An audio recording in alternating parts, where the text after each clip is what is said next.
नमस्कार आप सभी को। और आज हम नेक्स्ट जो क्वेश्चंस हैं जेनेटिक्स यूनिट्स के क्वेश्चंस को डिस्कस करने वाले हैं, जो कि लास्ट एग्जाम पेपर दिसंबर 2025 में पूछे गए थे। पहले बी पार्ट के क्वेश्चंस को सॉल्व करेंगे, देन अपन सी पार्ट के क्वेश्चंस को देखेंगे। कोशिश करेंगे कि जो भी मेन फैक्ट्स होते हैं वो आपके इस वीडियो से क्लियर भी हो, और नेक्स्ट एग्जाम में ये जो डिस्कशन वीडियोस हैं ये आपके लिए रियली फ्रूटफुल हो और आप एक अच्छे स्कोर के साथ सक्सीड कर पाएं, इसी उम्मीद के साथ चलिए स्टार्ट करते हैं इस वीडियो को। पहला क्वेश्चन यहाँ पे जो है 25 नंबर कि a polydactyly allele shows 60% penetrance and variable expressivity. तो ह्यूमंस के अंदर जो पॉलीडेक्टाइली होती है उसको अपन as a penetrance example variable expressivity समझते हैं कि अलग अलग इंडिविजुअल्स के अंदर एलील होने के बावजूद भी जो पॉलीडेक्टाइली फेनोटाइप है वो कई बार आता है, कई बार नहीं आता है। तो टोटल कितने इंडिविजुअल्स में डोमिनेंट एलील है और उनमें से कितनों में ये करेक्टर आता है वो परसेंटेज पेनिट्रेंस कहलाता है। और किसी भी इंडिविजुअल जिसमें कि पॉलीडेक्टाइली एक्सप्रेस हो रहा होता है उसमें वो थोड़ा हुआ है या कम हुआ है, कंप्लीट डिजिट बनी है या एक स्किन का छोटा सा अपेंडेज ही बाहर दिख रहा है, वो वेरिएबल एक्सप्रेसिविटी में काउंट होता है। तो आगे हमको पूछा गया था कि what would you expect to observe in a family carrying the allele. तो ऐसा कोई फैमिली जिसमें पॉलीडेक्टाइली का एलील प्रेजेंट हो और फिर वहाँ 60% पेनिट्रेंस अपन को लेना है, यानी कि जितने इंडिविजुअल्स में एलील है उसके 60% में ही फिनोटाइप आएगा और उनमें भी किसी में कम और किसी में ज़्यादा आएगा ना। तो स्टेटमेंट पढ़ते हैं अपन कि 60% of carrier show the trait among those who show it severity varies। देखो जितने भी इंडिविजुअल्स होंगे उसमें से जिनमें एलील है उसके 60% में ही करेक्टर आता है, तभी तो अपन इसको 60% पेनिट्रेंस बोलेंगे। और 60% ऑफ कैरियर है ना, जिनके अंदर सपोज पॉलीडेक्टाइली के लिए आप कैपिटल ए एलील मान लीजिए, तो जो कैपिटल ए स्मॉल ए है उनमें ही आएगा, लेकिन उनमें भी सब में नहीं आएगा क्योंकि 60% पेनिट्रेंस है तो 60% में आएगा। तो 60% of carrier show the trait okay among those who show it, ठीक है। और सीवियरिटी वेरीज, तो अलग अलग आता है सब में, एक्सप्रेसिविटी वेरी करती है, तो ये भी सही है। तो स्टेटमेंट फर्स्ट राइट है, बाकी स्टेटमेंट को चेक करते हैं अपन कि 100% ऑफ कैरियर्स, यानी कि जिनमें भी कैपिटल ए स्मॉल ए अपन माने उन सभी के अंदर शो द ट्रेड, ऐसा नहीं है क्योंकि आपको स्टेटमेंट में ही क्वेश्चन में दिया है कि 60% में ही एक्सप्रेस होगा, तो 100% में तो हो ही नहीं सकता। 40% of carriers express the trait to the same degree, तो सेम डिग्री नहीं हो सकता क्योंकि सब में ये एक्सप्रेसिविटी है वो वेरी करती है। तो जिनमें भी लक्षण आएगा उनमें बराबर नहीं आता है, कम ज्यादा आता है, तो सेम नहीं आएगा। 100% of carriers show the trade, है ना, 100% कैरियर शो नहीं करेंगे, 40% ही करेंगे, but the severity varies among the 40% of carriers, ऐसा भी नहीं है। सीवियरिटी वेरीज करेगी ये बात सही है, लेकिन 100% कैरियर्स के अंदर फिनोटाइप नहीं आएगा। तो सिंपल सा एक बेसिक फंडा होता है कि पेनिट्रेंस का मतलब होता है कि एलील होने के बावजूद जितनों में एलील है उसमें से कितनों में करेक्टर आ रहा है, तो उसका परसेंटेज पेनिट्रेंस होता है। और जिनमें भी आता है उसमें कम और ज्यादा कैसा आता है वो वेरिएबिलिटी होती है। तो बहुत ही सिंपल सा क्वेश्चन था, फर्स्ट वन। नेक्स्ट क्वेश्चन पे चलते हैं अपन कि a cross is made between two strands of E coli. एक तो आपने एच एफ आर लिया है, एच एफ आर स्ट्रैंड को अपन लिख लेते हैं, this is leucine plus arginine plus and methionine plus, ठीक है। और एफ माइनस जो स्ट्रैंड लिया है that is leucine minus arginine minus methionine minus and streptomycin resistance, streptomycin को लेके वो रेजिस्टेंस है, ठीक है। A mixture is plated on minimum synthetic medium supplemented with streptomycin। तो हमने उसको कंजुगेशन होने दिया और उसके बाद में हमने उसको प्लेट किया है। प्लेटिंग करने के बाद में हम ऑब्जर्व करते हैं, ठीक है, वहाँ पे स्ट्रेप्टोमाइसिन भी है, आर्जिनिन भी है, मिथुनिन भी है। तो जिनमें स्ट्रेप्टोमाइसिन रेजिस्टेंस का जीन है वही सरवाइव कर पाएंगे कॉलोनी के अंदर, और जो आर्जिनिन माइनस है वो भी कर सकते हैं, मिथुनिन माइनस है वो भी कर सकते हैं, क्योंकि हमने आर्जिनिन और मिथुनिन है वो मीडियम के अंदर सप्लीमेंट दिया हुआ है, ठीक है। If a linear organisation of genes on, जो है वो आपको दे दिया कि ऑर्डर जो है वो ल्यूसीन है, फिर आर्जिनिन है और फिर मिथुनिन है। तो ये जीन ऑर्डर अपन को दिया हुआ है, ये अपन को जीन ऑर्डर ये मानना है। Which one of the following genotype is expected to occur with the lowest frequency?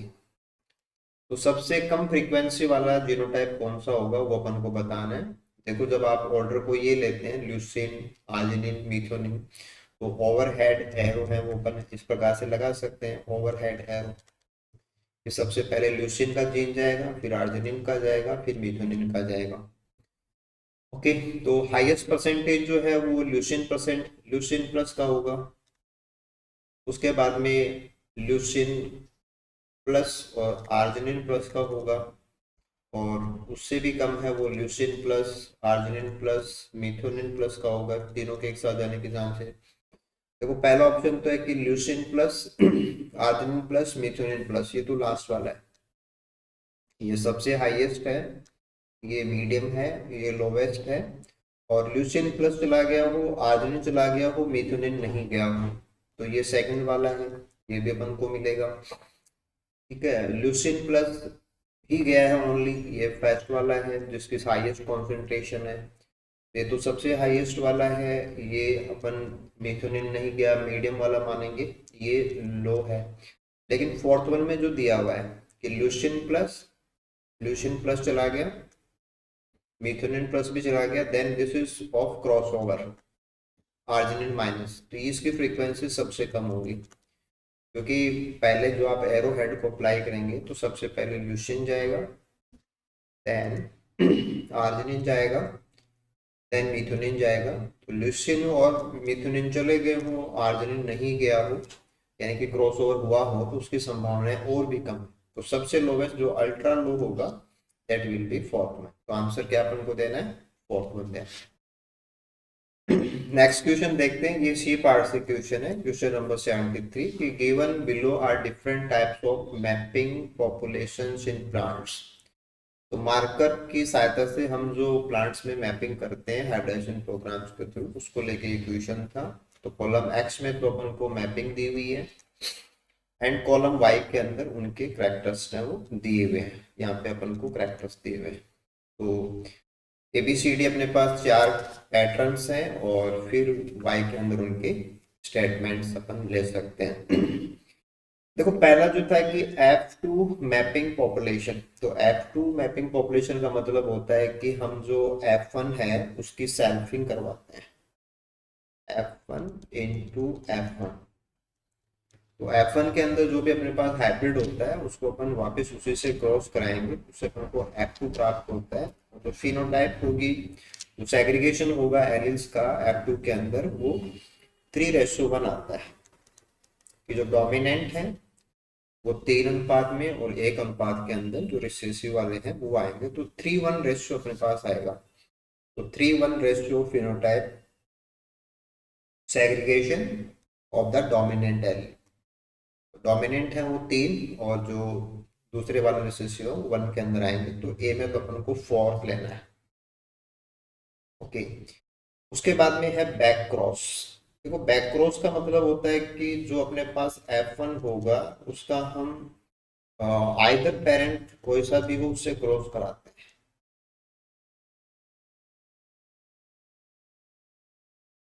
है ना। तो नॉर्मली अपन जो F1 बनाएंगे, हाइब्रिड बनाएंगे, उसका हम किसी भी पेरेंट से क्रॉस कराएंगे, this will be back cross.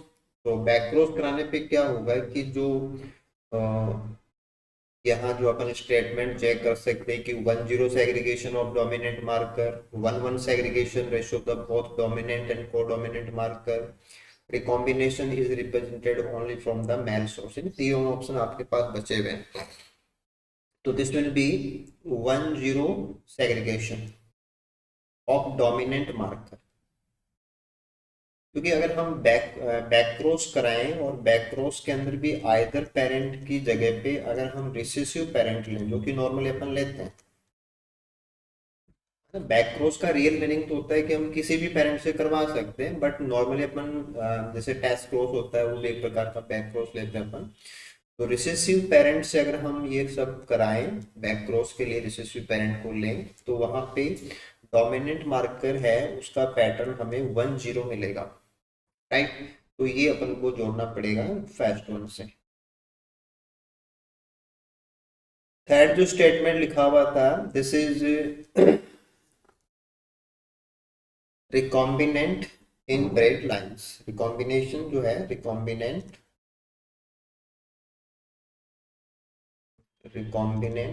In bread lines. Recombinant inbred lines का मतलब होता है कि जो हमारे पास प्लांट्स होंगे इनका अपन रिपीटेड सेल्फिंग कराएंगे। रिपीटेड सेल्फिंग कराएंगे अपन, और रिपीटेड सेल्फिंग जब अपन कराते हैं तो वहाँ पे जो प्योर लाइंस है ना वो क्रिएट होते हैं। इनब्रीड कराएंगे तो लगातार इनब्रीड करने से प्योर लाइन क्रिएट होती है। प्योर लाइन का मतलब होता है कि कोई एक जो एलील है वो अपन वहाँ पे फिक्स करते हैं। तो जब अपन फिक्स करेंगे तो जो रेशियो है वो अपने पास आएंगे कुछ इस प्रकार से। कोई भी एलील है उसको अपन फिक्स कर सकते हैं। अब देखो अपने पास स्टेटमेंट जो है कि 1-1 सेग्रीगेशन, 1-1 सेग्रीगेशन यानी कि दोनों बराबर अनुपात के अंदर for both dominant and codominant markers. तो अपन दोनों के लिए फिक्स कर सकते हैं ना कि डोमिनेंट को भी अपन प्योर लाइन के अंदर फिक्स कर सकते हैं, कोडोमिनेंट को भी फिक्स कर सकते हैं कि एक प्योर लाइन है वो डोमिनेंट के लिए क्रिएट की जा सकती है, एक कोडोमिनेंट के लिए क्रिएट की जा सकती है। तो सी में अपन सेकंड लेंगे। वैसे प्योर कल्चर करके हम किसी एक एलील को फिक्स कर सकते हैं, लेकिन अपन 1-0 भी कर सकते हैं उसको, ठीक है। लेकिन यहाँ पे जो ऑप्शन था उस ऑप्शन में अपन को पढ़ना पड़ेगा कि 1-0 segregation ratio of dominant marker. Dominant marker के साथ में करेंगे तो ये बैक क्रॉस में जाएगा, क्योंकि वहां पे फिर अपन को रिसेसिव पेरेंट लेने पे ही ये चीज जस्टिफाई हो सकती है। ऐसे अपन देखेंगे F1 डाई हाइब्रिड। तो F1 डाई हाइब्रिड जो होते हैं वो एक्चुअल में एक खास प्रकार की टेक्निक होती है कि चाहे तो अपन पोलन लें या अपन एग सेल लें,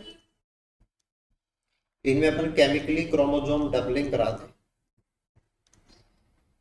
तो क्रोमोसोम डबलिंग करा के अपन 2n प्राप्त करें तो वो कंडीशन जो है वो F1 डाई हाइब्रिड के अंदर जाती है।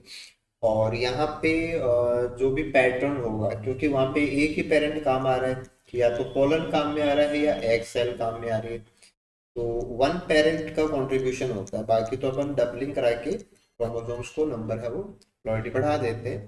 तो आइदर पेरेंट काम में आता है, तो कोई सा भी पेरेंट काम में आ सकता है, मेल भी आ सकता है और फीमेल भी आ सकता है। तो ये आ गया ना कि रिकॉम्बिनेशन इज रिप्रेजेंटेड, कि पोलन की हालत है वही आपको डाइहाइब्रिड में मिलेगी। अगर आपने पोलन से बनाया तो एग सेल से बनाया है तो उसके अकॉर्डिंग हालत मिलेगी। तो recombination is represented only from the male source. तो आधा स्टेटमेंट हो गया, अगर अपने पोलन यूज किया है तो ओनली मेल सोर्स हो जाएगा, अगर वहां पे अपन एग सेल यूज करते तो ओनली फीमेल सोर्स हो जाता। तो स्टेटमेंट को जस्टिफाई अपन कर सकते हैं कि F1DH है उसमें एक ही पेरेंट लेना है तो वहां पे आपको थर्ड ही लेना है, तो डी में थर्ड ऑप्शन मिल जाएगा। और रिकॉम्बिनेंट इनब्रीड के अंदर अपन दोनों डोमिनेंट को डोमिनेंट को इक्वली कर सकते हैं, सेकंड आ जाएगा। बी बैक क्रॉस के अंदर अपन रिसेसिव पेरेंट लेके इस बात को जस्टिफाई करेंगे तो ये 1-0 डोमिनेंट के लिए अपन अप्लाई कर सकते हैं। और F2 मैपिंग के अंदर जो डोमिनेंट्स हैं वो अपन को 3-1 के अंदर मिलेंगे। तो करेक्ट कॉम्बिनेशन है ऑप्शन नंबर फर्स्ट में अपन को मिल जाएगा। नेक्स्ट क्वेश्चन की बात करते हैं, क्वेश्चन नंबर 90 कि in T4 phases a mutant in the R second locus. ये जो R सेकंड लॉकस में अगर हम म्यूटेशन कराएं rise to large and round flags, तो यहाँ पे फिनोटाइप कैसे आ रही है, लार्ज और राउंड फिनोटाइप आ रही है फ्लैग की, okay. The wild type flag, जहाँ पे अपन ने म्यूटेशन, यहाँ पे तो अपन ने म्यूटेशन करा दिया तो ये आता है। और जहाँ पे अपन म्यूटेशन नहीं कराएं वाइल्ड टाइप को, तो वहाँ पे स्मॉल और रैग कंडीशन होती है। जो फ्लैग बनेगा उसके फीचर्स में क्या है, स्मॉल है और रैग है। ओके, ठीक है।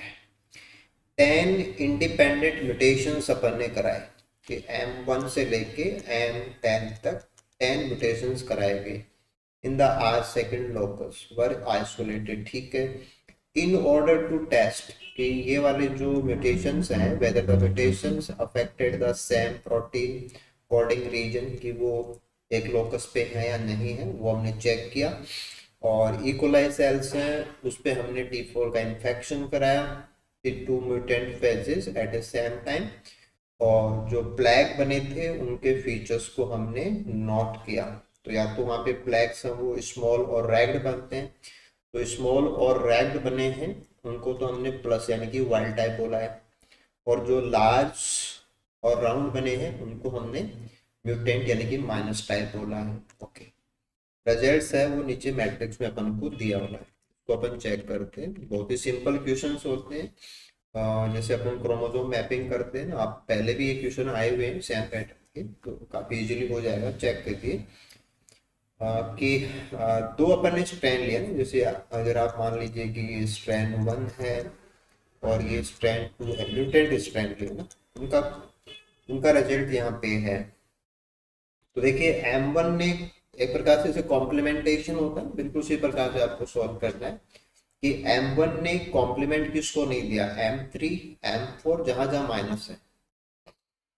तो M1 जिस ग्रुप में है उसी में कौन है, M3 है, M4 है एंड M10 है। तो ये M1 3 4 10 एक ग्रुप में है। M2 को चेक कीजिए, M2 ने देखो 5 6 7 8 9, तो दिस इज M5 M2 खुद भी है, then M5 M6 M7 M8 and M9, 5 6 7 8 9 एक ग्रुप ही हो गया। ये जो बहुत क्लोजली प्लेस्ड है उसमें एक तो M1 M3 M4 M10 है, तो एक ग्रुप के अंदर तो 1 3 4 है और एक ग्रुप के अंदर 1 2 3 4 5 6 है। 10 म्यूटेशंस की मैपिंग यहाँ पे हो गई कि एक 4 का ग्रुप एक जगह पे है, 6 का ग्रुप एक जगह पे, तो दो जगह पे है। बाकी आप आगे चेक करेंगे कि M3 जो है वो देखो M10 के साथ में है, 4 के साथ में तो फर्स्ट में आ गया। M4 है वो भी आ गया M10 के साथ। M5 है वो 5 देखो आप 6 7 8 9 वाले ग्रुप में ही है। ओके, 6 है वो भी इसी ग्रुप में है। ओके, 7 है वो भी इसी ग्रुप में है, 8 है वो भी इसी ग्रुप में है, 9 जो है वो इसी ग्रुप में है। तो ऐसे अपन को पता लग गया कि यहाँ पे दो ग्रुप हैं, एक में 1 3 4 10 है, दूसरे में 2 5 6 7 8 9 है। अब अपन इनको चेक कर लेते हैं, नीचे दोबारा से लिख लेते हैं अपन। दिस वन इज, एक ग्रुप में तो आएगा आपके पास M1 देन M3 4 एंड 10, और दूसरे में है M2 5 6 7 8 एंड 9, दो ग्रुप अपने पास है। ओके, अभी चेक करते हैं कि the mutants map to the two complementation group. Yes, एक ग्रुप और दो ग्रुप, दो ही ग्रुप अपन को मिले, स्टेटमेंट ए सही है। M1 and M10 are mutations in two different genes, M1 and M10 ये दोनों तो एक में है, तो दो डिफरेंट में नहीं है, this is wrong. Each complementation group is represented by 5 mutants, no 5 नहीं है, एक में 4 है एक में 6 है। यहाँ पे 4 म्यूटेशंस है, यहाँ पे 6 म्यूटेशन, तो ओनली स्टेटमेंट ए राइट है। तो बिल्कुल इजीली अपन ऐसे क्वेश्चंस को कर सकते हैं। नेक्स्ट क्वेश्चन को चेक करते हैं, क्वेश्चन नंबर 97 के given below are few statement related to inheritance biology. ठीक है, जेनेटिक्स को लेके कुछ बातें स्टेटमेंट्स हैं। एक क्रॉसओवर इज द ब्रिकेज, कि जब क्रॉसओवर होता है तो वहां पे कट लगेगा, ब्रिकेज होता है टू डीएनए मॉलिक्यूल्स, ठीक है, जो नॉन सिस्टर क्रोमेटिड्स होते हैं उनके बीच में होगा at the same position. and their rejoining in two reciprocal recombinant combination। बिल्कुल सही बात है कि जब नॉन सिस्टर क्रोमेटिड्स के अंदर क्रॉसिंग अपन लेते हैं तो वहां पे पहले सेम लोकस पे कट लगता है, देन उनके बीच में इक्वल जो एक्सचेंज है वो होता है, तो रेसिप्रोकली होता है, पहले का दूसरे पे लगता है, दूसरे का पहले पे लगता है, तो बिल्कुल सही स्टेटमेंट है, दिस इज ऑल करेक्ट। फिर था कि crossing over takes place at the four chromatid stage. Yes, जहाँ पे अपन नॉन सिस्टर क्रोमेटिड्स को दिखाते हैं वो फोर क्रोमेटिड स्टेट ही होती है, तो ये स्टेटमेंट भी बिल्कुल राइट है। As the distance between two genes increase, जैसे जैसे जीन्स के बीच में दूरी बढ़ती है, the recombination frequency moves closer to 50%। तो अपन मैप जब बनाते हैं, जेनेटिक मैप बनाते हैं, तो उसमें यही चीज निकल के आती है कि जैसे जैसे जीन्स के बीच में दूरी अपन बढ़ाते हैं तो रिकॉम्बिनेशन फ्रीक्वेंसी यानी कि प्रोजेनी में रिकॉम्बिनेंट प्रोजेनी जो है उसके चांसेस बढ़ते चले जाते हैं, मैक्सिमम 50% ही होते हैं। तो जब कंप्लीट लिंकेज होता है तो जीरो होता है, और जब अपन टू डिफरेंट लोकस पे लेते हैं तो 50% रिकॉम्बिनेंट बनते हैं, तो जीरो से 50 की तरफ ही मूव होता है, तो स्टेटमेंट बिल्कुल सही है। फिर था कि percentage of recombinants between two genes can be use at quantitative, यानी कि आप मात्रात्मक रूप से बता सकते हैं, index of the accurate physical distance. Accurate physical distance नहीं होता है क्योंकि रिकॉम्बिनेशन है वो रिकॉम्बिनेशन गैमेट्स बनते समय कितना हुआ उसके आधार पे है, तो ये जेनेटिक डिस्टेंस बताता है, फिजिकल डिस्टेंस नहीं बताता है, ये जेनेटिक डिस्टेंस बताता है क्योंकि उससे जेनेटिक मैप तैयार होता है। तो एक्चुअली जीन के बीच में दूरी क्या है ये नहीं बता पाएगा, ये क्रॉसओवर के अकॉर्डिंगली जो डिस्टेंस है उसको बताता है, तो ये स्टेटमेंट डी गलत है यहाँ पे। तो ओनली तीन स्टेटमेंट सही है, ए बी एंड सी, तो all correct will be option number third. इसके बाद में नेक्स्ट क्वेश्चन को अपन चेक करते हैं, क्वेश्चन नंबर 102। ये हैप्लॉइड मैपिंग से क्वेश्चन था कि recombination between two genes in Neurospora crassa order dispose इसमें अपन लेते हैं, yielded equal number of parental ditype and tetratype. ठीक है, और फिर था कि 12 times as many tetratypes as non parental ditype. तो ये इन्होंने बता दिया कि आपको जो नंबर है वो इस प्रकार से लेना है। देखो यहाँ पे अपन ले लेते हैं, जैसे नॉन पेरेंटल डाइट टाइप बनते हैं तो यहाँ पे एक यहाँ पे टेट्रा टाइप बनते हैं और एक यहाँ पे बनते हैं पेरेंटल डाइट टाइप यानी कि पीडी।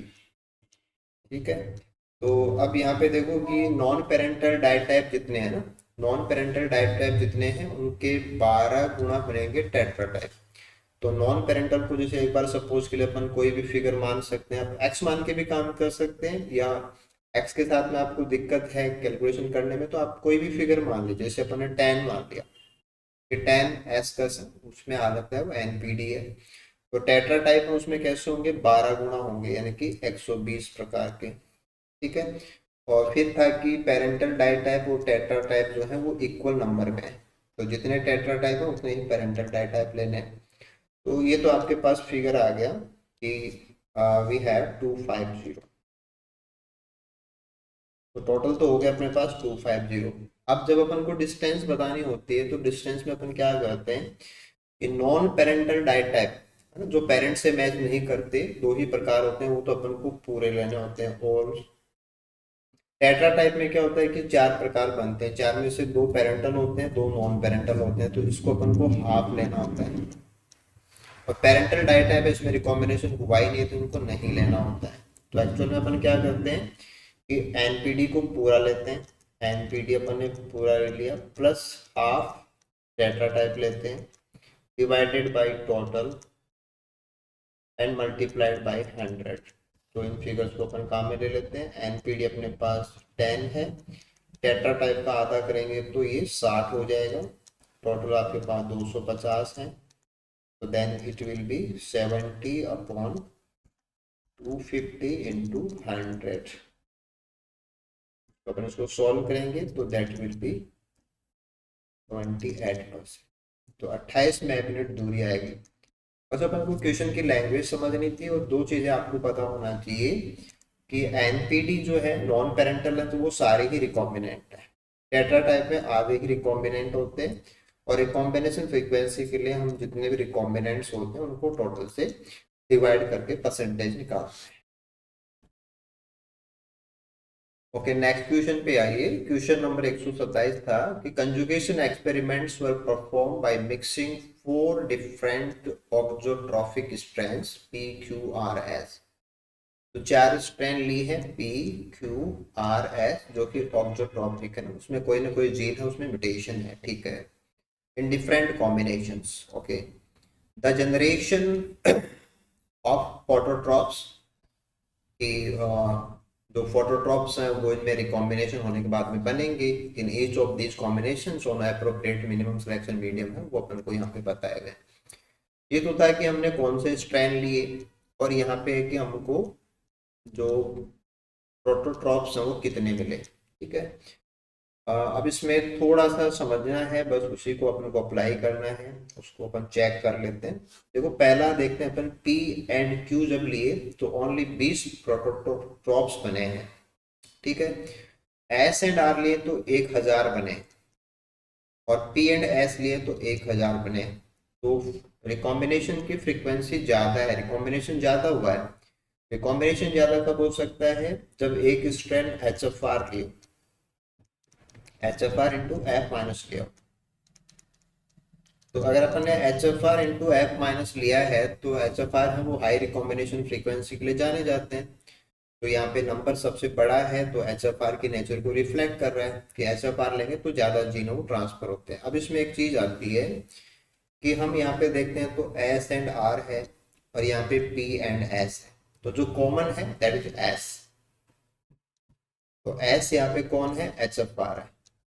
तो एस तो अपन को लेना है एच एफ आर स्ट्रैंड, ये एस एच एफ आर है।